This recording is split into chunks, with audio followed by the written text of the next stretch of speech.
Hey guys, this is Matt Burton here, and we have a special guest in the studio today. We have Mr. John Bradburn. John, welcome. Hello, Matt. How you doing? I'm doing well. I hope you are on this beautiful day. I hope it's beautiful where you are today. Yeah, actually, up in Michigan, it's warming up, so keep sending that warm air our way. We'll take it. I got you.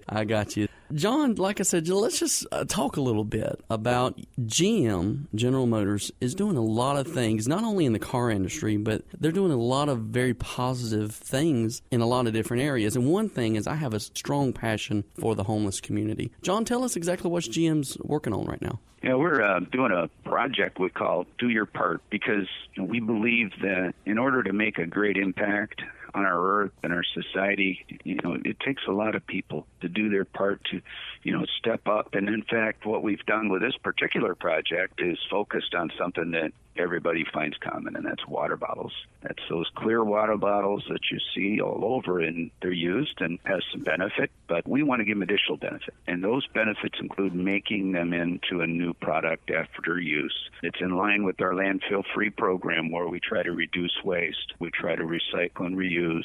We've got 131 operations around the world that are landfill-free, meaning they don't send any materials into the landfill. And this is a continuation of that. And with these water bottles, we're making parts for our cars. Our Chevy Equinox, in fact, has a part under the engine cover. It's called a manifold cover. So if you look at the top of the engine, you'll see a black piece of plastic on that Equinox, and below that's an insulator. That insulator is made from water bottles, many of them, in fact. The Equinox is a beautiful car, and now it just gives it even more beauty right there, knowing that General Motors is taking a stand on this.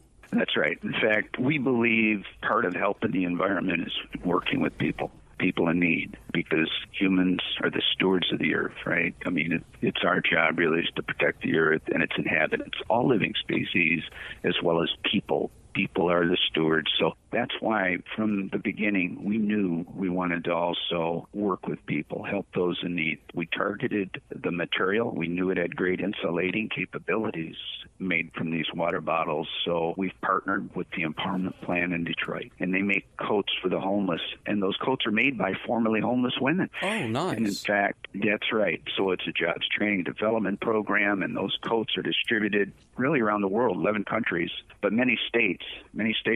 And in fact, we're also making filters that go into our plants to clean the air. So Earth Day is really beyond just taking care of recycling. That's great. It's wonderful, in fact. But we want to take care of people, too. We want to take care of the air. We want to take care of the soil. And in doing so, this project, we think, is touching on all those very things, using these water bottles to benefit society. Now, John, let me ask you this. Is this just water bottles, or it extends to maybe Coca-Cola or Pepsi bottles or other plastic bottles, or is it strictly, you guys just try to stay with water bottles? Well, it's a very high percentage water bottles, but it does include some of the others. A lot of the states, and in fact, the generation points where we're collecting these bottles have deposit rules whereby people take those back for the deposit. So it's going to capture most of the water bottles. But yes, it includes those. Those are your PET bottles or polyester type materials, and they make a wonderful fabric. In fact, I got to tell you, Matt, there are 3 companies in the Carolinas that are integral, very important to this project. The expertise in the Carolinas is really what helped us far along with this project. Going back to the coats, is there opportunities where people can help with that locally? Yes. They can look up the Empowerment Plan online, and they will find a wonderful young lady, Veronica Scott, and her story and her mission in life to help those in need with this. This was a project that she did while she was attending the Detroit College of Creative Studies, and her senior project was to construct this coat.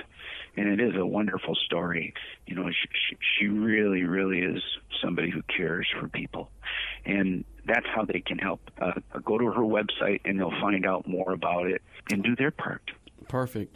Now, talking about the website, do you have the website? We have a website in GM. That is generalmotors.green. And if they go in there, they can find out a whole lot about this project, They can find out about the empowerment plan. Of course, people can search the empowerment plan, and it'll come right up as well. But on our generalmotors.green site, they can find out more about our program, but they can also learn how they can do certain things. Businesses, very regularly, we mentor other companies and businesses and individuals, work with them and get ideas from them, because we don't know it all, right? It's all about sharing ideas and best practices.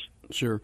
Talking about a little bit, has the current administration with President Obama, have they been supportive of this? Are they in the talks with this, or is this something that General Motors is totally doing on their own?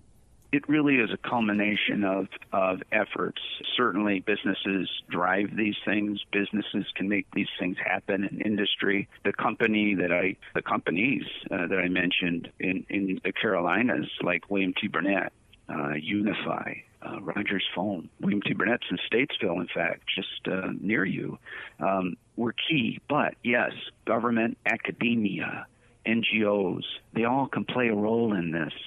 I have talked to the EPA about this project and other agencies, Michigan Department of Environmental Quality, in order to really do a project of great magnitude and impact the most amount of people. It's best really to, work with all those agencies, because we all want the same thing, right? We want to make our Earth better, and we want our people to live happy lives, and this is part of it. Typically, Earth Day, I remember growing up, Earth Day, you think about, let's go plant a tree, or let's go rake the lawn. Never in my life would I think, let's recycle a bottle and make it into a coat. I mean, this is just an amazing concept that General Motors is doing. And like I said, I applaud you and thank you for doing this. Thank you, man. I like to say that it's always good to view things not just as they are, but what they can become. And I think that's probably a good lesson in life as well, when we look at ourselves, because we're all works in progress, right?